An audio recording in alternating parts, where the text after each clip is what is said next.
সন্ধ্যা হয়ে এলো, বাড়িতে লোকজনের ভিড় বেছে, সাথে কীর্তনের লোকও চলে আসলো। কীর্তন শুরু হলো। বাইরে এসে দেখি কীর্তন খুব জমে গিয়েছে। ওখানে বসে আছে বাবা মা, তারপর আমাদের গোষ্ঠীর সবাই, তারপর বৌদি। বৌদির কোলে গুড্ডুও কীর্তনের তালে তালে হাত নাড়াচ্ছে। বৌদি ঘুরে আমার দিকে দেখল আর হালকা হাসল। তারপর মা আমাকে ডাকতে লাগলো, বলল কীর্তনের কাছে এসে বসতে। তারপর আমিও বসে পড়লাম। আমার সামনে কাকি বসেছিল, আমার বাবার কাকাত ভাইয়ের বউ। ওই কাকিও ছিল দারুণ সুন্দরী। সুযোগ পেলে কাকির গাছের জাম্বুরা খেতেই হবে। তার আগে বৌদিকে সামলে নেই। কাকির পাশের বৌদি বসেছিল। বৌদি বারবার ঘুরে আমাকে দেখছিল। বৌদির এক্সপ্রেশন দেখে মনে হলো গুদাম ঘরে ভালোভাবে মজা পায়নি। আর হ্যাঁ বন্ধুরা, তোমরা যারা এই গল্পের আগের পর্ব শুনতে চাও তারা গতকালের ভিডিও দেখতে পারো। প্রায় 2 ঘন্টা পার হয়ে গেল কীর্তন শুনতে শুনতে। তখন খুব জমে গিয়েছে। মা বৌদিকে বলল যে তাদের বাড়ি থেকে প্লেটগুলো নিয়ে আসতে। বৌদি বলল ঠিক আছে। মা বলল বৌদিকে আমাকে সাথে নিয়ে যেতে, কারণ অন্ধকার ছিল তাই। আমি আর বৌদি রাস্তা দিয়ে যেতে লাগলাম। ভেবেছিলাম যে এই অন্ধকারে বৌদির সাথে বাকি কাজটা করব, কিন্তু করে উঠতে পারলাম না, কারণ সেখানে এক বুড়ো মনের সুখে বিড়ি টানছে। মনে মনে বুড়োকে কটা কথা শুনিয়ে আমি আর বৌদি দাদাদের বাড়ি আসলাম। যথারীতি প্লেটগুলো নিয়ে বের হতে যাব এমন সময় দাদা বলল, কীর্তন শেষ হয়ে গেলে বৌদিকে এগিয়ে দিয়ে যাস, এই অন্ধকারে একা আসতে পারবে না। ঠিক আছে বলে আমি আর বৌদি চলে আসলাম। রাত 11:30, বাড়ির সব কাজ শেষ, সবাই চলে গেছে। মা আর বৌদি খাবার খাচ্ছে। মা বলল তোর বৌদিকে এগিয়ে দিয়ে আসিস। কথাটা শুনে বৌদি আমার দিকে চেয়ে হাসছিল। বৌদিও জানতো যে আজকে বাড়ি পৌঁছে দেওয়ার বাহানায় তার সাথে কি হবে। কিছুক্ষণ বাদে বৌদি আর মা খেয়ে উঠল। মা বলল যা, ওকে বাড়ি পৌঁছে দিয়ে আয়। আমি বললাম কেন, এখান থেকে ওইখানে বাড়ি আবার পৌঁছে দেয়া লাগে নাকি? আমার যেতে হবে না, বৌদি চলে যাবে। আমি ইচ্ছে করে এইসব বলছিলাম, কারণ আমি দেখতে চাইতাম বৌদি কি বলে। বৌদি বলল, দেখেছ কাকি কেমনও, এই এত রাতে আমি কি একা একা যাব এই অন্ধকার দিয়ে? মা বলল হ্যাঁ ঠিকই তো, ও কি একা যাবে নাকি, যা শিগগিরই। বললাম আমার ঘুম পাচ্ছে, আমি যেতে পারবো না। কথাটা শুনে বৌদি অবাক হয়ে তাকিয়ে আছে আমার দিকে। মা বলল যাবি নাকি তোর বাবাকে ডাক দেব? এমনিতে মোবাইলে নেটওয়ার্ক না পেলে অন্ধকারে রাস্তায় চলে যায়, আর এখন দেখো তার নাকি ঘুম পেয়েছে। তুই কি রাতে 1টার আগে ঘুমোস? সারা রাত মোবাইল টিপা, যা বলছি। বৌদিও বলল চলো তো তাড়াতাড়ি, আমার দেরি হচ্ছে। বৌদির চোখে এক ধরনের আগুন আমি দেখতে পাচ্ছিলাম। একটা টর্চ নিয়ে আমি আর বৌদি বেরিয়ে পড়লাম। বৌদি বারবার আমার দিকে দেখছে, আমিও বৌদির দিকে দেখছি। তারপর হঠাৎ বৌদি বলল চলো তাড়াতাড়ি বাড়ি, আমার দেরি হচ্ছে, তোমার দাদু অপেক্ষা করছে। তখন বাজে রাত 11:15। আমি বললাম আজকে এই অন্ধটারে কি যে হবে তুমি সারা জীবন মনে রাখবে। বৌদি বলল ইস, আমাকে আজ পাগল করে দাও বাবু। তখন গুদামঘরে কিছুই করতে পারিনি, সেটা এখন করব। এই বলে আমি একটু আশীর্বাদ করে জাম্বুরা খেতেই যাব, তখন বৌদি বলল বাবু এইখানে না, ওই দিকে চলো। আমি আর বৌদি ছিলাম মেইন রোডের পাশে কাঁচা রাস্তাটিতে। বৌদি ভয় পাচ্ছিল যে যদি কেউ চলে আসে, তাই আমি বৌদিকে টেনে পাশের একটা বাস ছাড়ের পেছনে নিয়ে গেলাম। রাত 12টা, মানে গ্রামে কেউ বাইরে থাকে না, আর এটা ছিল বাস ঝাড়, আর রাত্রে এখানে কারোর আসার প্রশ্নই আসে না। ঝোপের ধারে জাদুর লাঠি বের করে আশীর্বাদ করে প্রসাদ দিলাম বৌদির মুখে। বললাম কীর্তনের সময় ভালো করে প্রসাদ খেতে পাওনি, এখন এই প্রসাদটা খেয়ে নাও। বন্ধুরা, ইউটিউবের কড়া নিয়মের কারণে কিছু ঘটনা সরাসরি বলা যাচ্ছে না। তোমরা কমেন্টে দেয়া লিঙ্ক থেকে আমার ওয়েবসাইট ভিজিট করো, সেখানে একদম খোলামেলা গল্প দেয়া আছে। এভাবে 40 মিনিট কেটে গেল। বৌদিকে বললাম আপাতত পেটিকোট দিয়ে হাত পা মুখ মুছে দাও, এরপর বাড়িয়ে গিয়ে ফ্রেশ হয়ে নিও। এমন সময় আমার ফোন বেজে উঠল। দেখি মার ফোন, রিসিভ করতেই বলল কিরে কতক্ষণ লাগে স্বপ্নাকে দিয়ে আসতে? আমি বললাম দাদাদের বাড়িতে বসে গল্প করছি দাদার সাথে, 10 মিনিট পরে আসছি।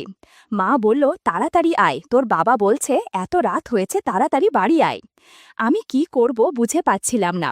এদিকে আরেকটু করতে মনে চাচ্ছিল, আবার বৌদিও দেখি উতলা হয়ে বসে আছে আর একবারের জন্য। যদি দেরি হয় বাড়িতে যেতে তাহলে আমার রক্ষে নেই। তারপর আমি সিদ্ধান্ত নিলাম যে আজকে আর সম্ভব হবে না। বৌদি তখন ওইভাবেই দাঁড়িয়েছিল।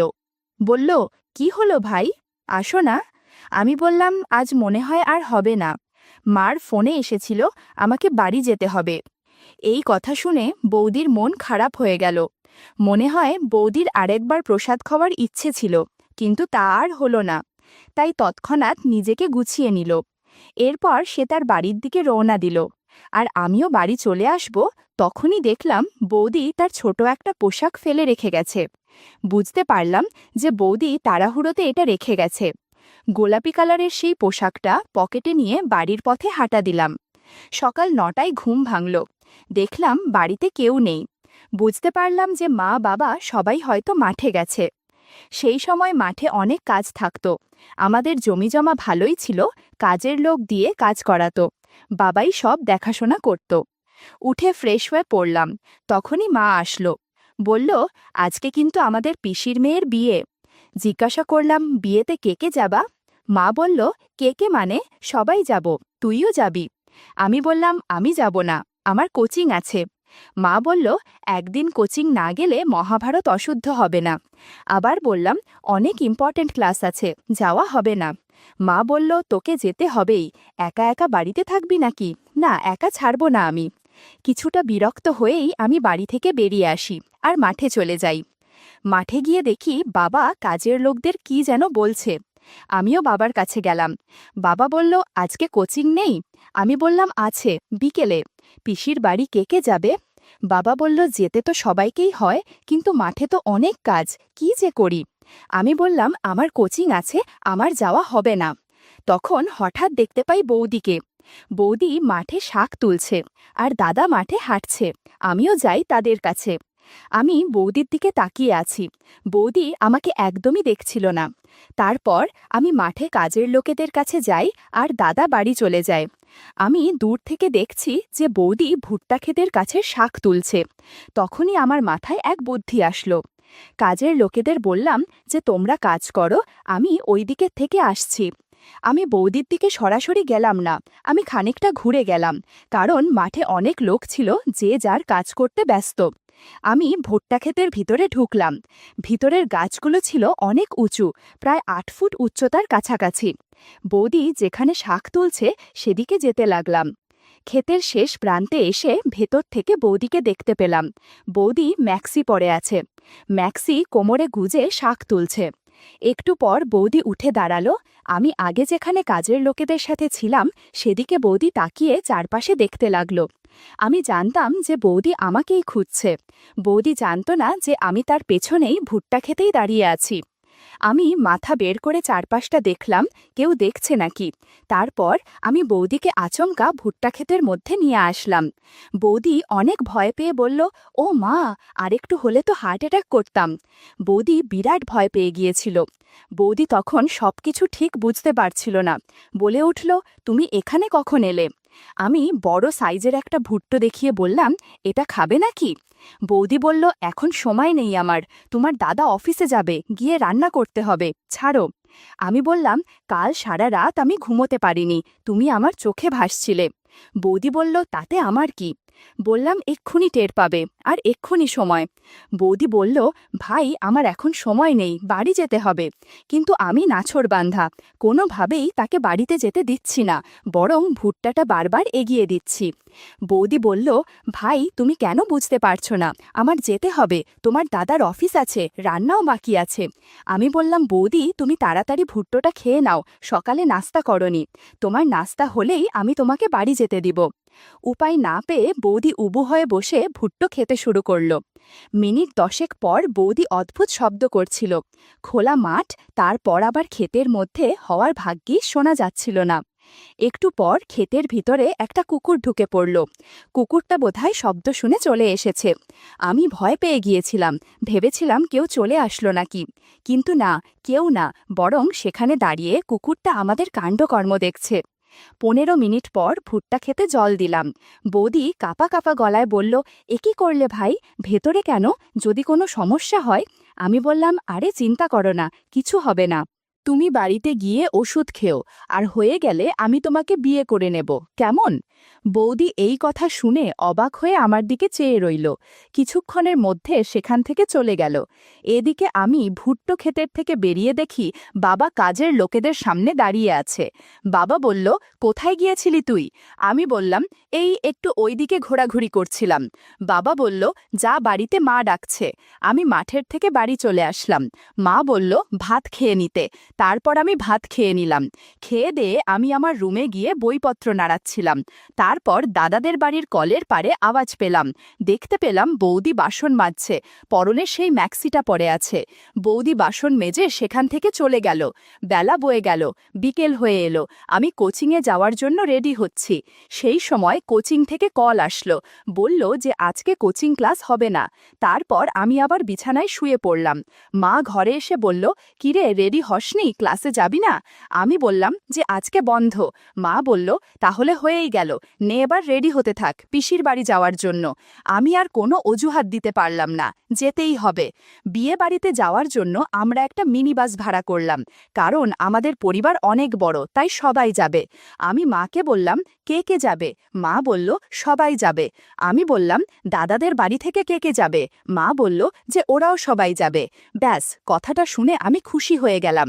ভাবতে লাগলাম, বিয়ে বাড়ি বলে কথা, বৌদিকে দারুণ লাগবে দেখতে। সূর্য পশ্চিম আকাশে ঢলে পড়েছে, সন্ধ্যা হয়ে গেল। সবাই রেডি, গাড়ি এসে গিয়েছে।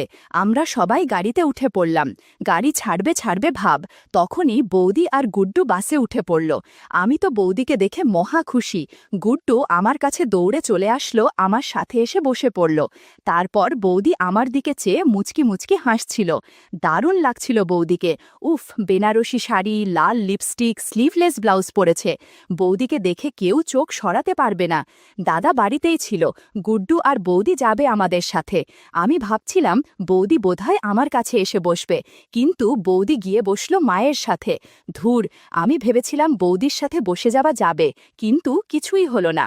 পিসির বাড়ি যেতে সময় লাগে 2 থেকে 3 ঘন্টা, কিন্তু এটা ছিল মিনি বাস, আর তার উপর ছিল পরিবার। 3.5 ঘন্টার আগে বোধহয় আর পৌঁছানো যাবে না। আমি তখন সিদ্ধান্ত নেই বসে ঘুমিয়ে পড়ার। 15 মিনিটের মধ্যে ঘুম চলেও আসলো। দেখতে দেখতে 1 ঘন্টা পার হয়ে গেল। বাসের বেশিরভাগ লোক ঘুমিয়ে পড়েছিল। উঠে দেখি বাস একেবারে নিস্তব্ধ, কেউ জেগে নেই, সবাই ঘুম। গুড্ডু আমার কোলে মাথা রেখে ঘুমোচ্ছে। আমি বৌদির দিকে দেখলাম, বৌদিও ঘুমাচ্ছিল। আমি আবার ঘুমিয়ে পড়লাম। কিছুক্ষণ পর ঘুম ভেঙে দেখি বিয়ে বাড়ি চলে এসেছে। সবাই রেডি হতে লাগলো নামার জন্য। তারপর আমরা সবাই বিয়ে বাড়িতে গেলাম। সেখানে সবার সাথে দেখা হলো। যার বিয়ে ছিল সে ছিল আমার পিস্তুতত দিদি। সেখানে অনেক সুন্দরী নবযুবতী মেয়েরাও ছিল। দিদি যেখানে সেজে বসেছিল তার কিছু বান্ধবীও ছিল। আমি তাদের সাথে কথা বলছিলাম হেসে হেসে, আর বৌদি আমার দিকে এক নাগারে তাকিয়েছিল। বৌদির চোখে জেলাসি অনুভব করছিলাম। আমি তো এটাই চেয়েছিলাম, যাতে বৌদি জেলাসি ফিল করুক। দেখতে দেখতে অনেকটা সময় পার হয়ে গেল। এদিকে আমার কেমন যেন অনুভব হচ্ছিল, তাই আমি আমাদের বাসের মধ্যে চলে গেলাম। বসে কেউ ছিল না, ড্রাইভারও বিয়ে বাড়িতে ছিল। আমি বাসে বৌদিকে কল্পনা করে কিছু একটা করছি। হঠাৎ দেখি গুড্ডুকে নিয়ে বৌদি এদিকে আসছে। বৌদি জানতো না যে আমি বাসে আছি। আমি বাসের শেষের সিটে বসে গিটার বাজাচ্ছি। বৌদি বাসে উঠল। বৌদি আমাকে দেখে কিছু বলল না, শুধু আমার মুখ দেখতে পেরেছিল। বৌদি গুড্ডুকে ঘুম পাড়াতে লাগলো। গুড্ডু ঘুমানোর পর বৌদি আমার দিকে আসতে লাগলো। আমি তখনও গিটারের সুর বাজাচ্ছি। বৌদি আমাকে এই অবস্থায় দেখে থমকে দাঁড়িয়ে পড়ল। বৌদি বলল, এ কি, এইসব কি করছো ভাই? আমি বললাম, দেখতে পারছো না? বৌদি বলল, আমাকে বলতে আমি সাহায্য করতাম। আমি উঠে গিয়ে বাসের দরজা লক করে দেই, যাতে কেউ বিরক্ত করতে না পারে। এরপর আমি আর বৌদি গানের সুর তুললাম। বৌদি গিটার বাজাচ্ছিল আর আমি তবলা। দারুণ গানের সুর বন্ধুরা, তোমাদের বলে বোঝাতে পারবো না। বিয়ে বাড়িতে সাউন্ড বক্স থাকার কারণে আমার গান কেউ শুনতে পাচ্ছিল না। পাশের সিটে গুড্ডু ঘুমিয়েছিল। গুড্ডু ঘুমের মধ্যে বৌদির গানের শব্দ শুনতে পাচ্ছিল। আমি বললাম, একটু আছে গান গাও। সারা বাস কেমন যেন করছিল। আমি তখন বাকি সব ভুলে গিয়ে বৌদির প্রতি মনোযোগী হলাম। কিছুক্ষণ পর বৌদির চোখ গুড্ডুর ওপর পড়ল। আচমকা গুড্ডুকে সামনে দেখে বৌদি হকচকিয়ে গেল। বলল, এ কি ভাই, গুড্ডু উঠে পড়েছে? এ কি সর্বনাশ হলো আমার ঠাকুর! এজন্যই বলেছিলাম আস্তে গান গাও, যা হয়েছে ভালোই হয়েছে। বৌদি তড়গড়ি করে বাসের একেবারে পেছনের দিকে গিয়ে তাড়াতাড়ি কর এসব ঠিকঠাক করে নিল। গুড্ডু তখন কিছু বুঝে উঠতে পারছিল না। আমি দৌড়ে গিয়ে বারবার বৌদির কাছে গেলাম। বৌদি বলল, কি করা বাকি আছে এখনো তোমার? আমার সংসার তো শেষ, এখন কি হবে? গুড্ডু তো সব দেখে ফেলল, এখন কি হবে? ওর বাবাকে গিয়ে সব বলে দিবে। আমি বললাম, কিছু হবে না, ওকে কিছু একটা বানিয়ে বলে দিলেই বুঝে যাবে, এমনিতে কিছুদিন পর সব ভুলে যাবে। বৌদি কাঁদতে শুরু করল। আমি তখন মহা বিপদে পড়েছিলাম। গুড্ডু তখনও ওই সিটে শুয়েছিল। সে তো হতবাক, কি হচ্ছে কিছুই বুঝতে পারছিল না। উপায় না পেয়ে বৌদিকে সান্ত্বনা দিলাম। বন্ধুরা, ইউটিউবের কড়া নিয়মের কারণে কিছু ঘটনা সরাসরি বলতে পারিনি। তোমরা কমেন্টে দেয়া লিংক থেকে আমার ওয়েবসাইট ভিজিট করো, সেখানে একদম খোলামেলা গল্প দেয়া আছে। গুড্ডুর মন ভোলানোর জন্য ওকে আমার ফোন দিলাম, যাতে গেম খেলতে পারে। বৌদি আর আমি একে অপরকে দেখে হাফ ছাড়লাম। আমাদের এই বাসে 1.5 ঘন্টা পার হয়ে গিয়েছিল। তারপর বৌদি সব ঠিকঠাক করে বাস থেকে নেমে বিয়ে বাড়িতে যেতে লাগলো। এর কিছুক্ষণ পর দেখি বাবা ফোন করেছে। বাবা বলল, কিরে কোথায় রে তুই? আমি বললাম, বিয়ে বাড়ির সামনে আছি। বাবা বলল, তাড়াতাড়ি খেয়ে নে, বাড়ি যেতে হবে তো। কিছুক্ষণ পর আমি আর গুড্ডু বিয়ে বাড়িতে গেলাম।